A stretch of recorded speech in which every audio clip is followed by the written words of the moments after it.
মাহতাব সাহেবের কণ্ঠে মুখ তুলল সে। মুচকি হেসে বলল, না আঙ্কেল, কোনো সমস্যা হয়নি, সব গোছগাছ করতে একটু সময় লাগছে এই আর কি। মাহতাব সাহেব মুনতাহার হাত ধরে রেখেছেন, সব সময় ধরে রাখেন, একটুও চোখের আড়াল হলেই মেয়ের অঘটন ঘটে যাবে যেন। শীতে প্রচণ্ড গরম। মুনতাহা বাম হাতে মুখে বাতাস করার ভঙ্গি করল, ধরে রাখা হাতটা একটু নাড়িয়ে বলল, আব্বু চলো না। মাহতাব সাহেব পিছিয়ে ফিরলেন, আহাজারি করে বললেন, আহা ঘেমে গেছিস তো পুরা। মুনতাহা বেখেয়ালিতে জর্জেটের কাপড়ের ওড়না টেনে মুছতে গেল। মাহতাব সাহেব থামিয়ে দিলেন, ওটা দিয়ে মুছিস না, ঘষা লাগবে, দাঁড়া। বলেই অতি দ্রুত পকেটে হাত চালেন তিনি। রুমাল পেলেন না। অসন্তুষ্ট কণ্ঠে বললেন, রুমালটাও ঘরে রেখে এসেছি। এতক্ষণ দেখা যাচ্ছিল না। মাহতাব সাহেবের পেছনে ছোট্ট দেহটা ঢাকা পড়েছিল। তিনি সরে দাঁড়াতেই মুনতাহাকে নজরে আসলো এরশাদের।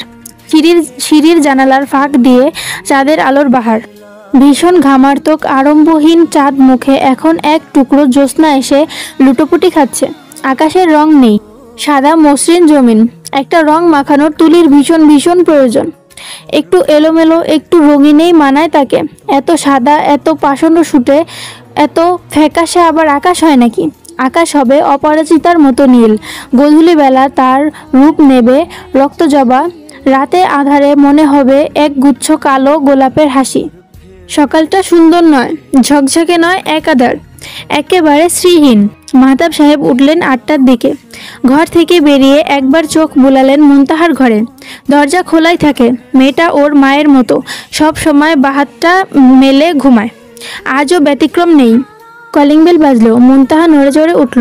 দ্বিতীয়বার বাজার আগেই তড়িঘড়ি দরজা খুললেন তিনি। এরশাদ দাঁড়িয়ে আছে, গায়ে সাদা শার্ট। নিমিত কণ্ঠে বলল, এত সকালে বিরক্ত করার জন্য সরি আঙ্কেল, আসলে অফিসে যাচ্ছিলাম তো, আপনার কাগজগুলো দিলে ভালো হতো, কাল তো সরকারি ছুটি, ব্যাংক বন্ধ থাকবে। মাহতাব সাহেব কিছু একটা ভেবে তাকে ভেতরে ঢুকতে দিলেন। সচরাচর তিনি কাউকে বাসার ঢুকতে দেন না, কিন্তু এই ছেলেটাকে বাইরে দাঁড় করিয়ে কাগজ আনার জন্য ভেতরে যাওয়াটাও একটু কেমন যেন লাগে।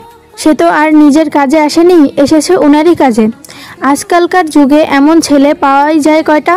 এরশাদ সোফায় বসলো। সাদা সোফা, ঘরের রংটাও সাদা।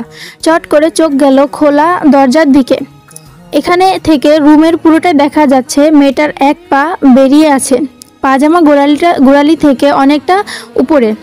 মাহতাব সাহেব পাশের ঘরে ঢোকার আগে খুব সন্ত দর্পণে দরজাটা টেনে দিলেন।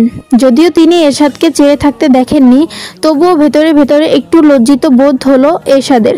চোখ নামিয়ে নিচের দিকে চেয়ে রইল একান্তভাবে।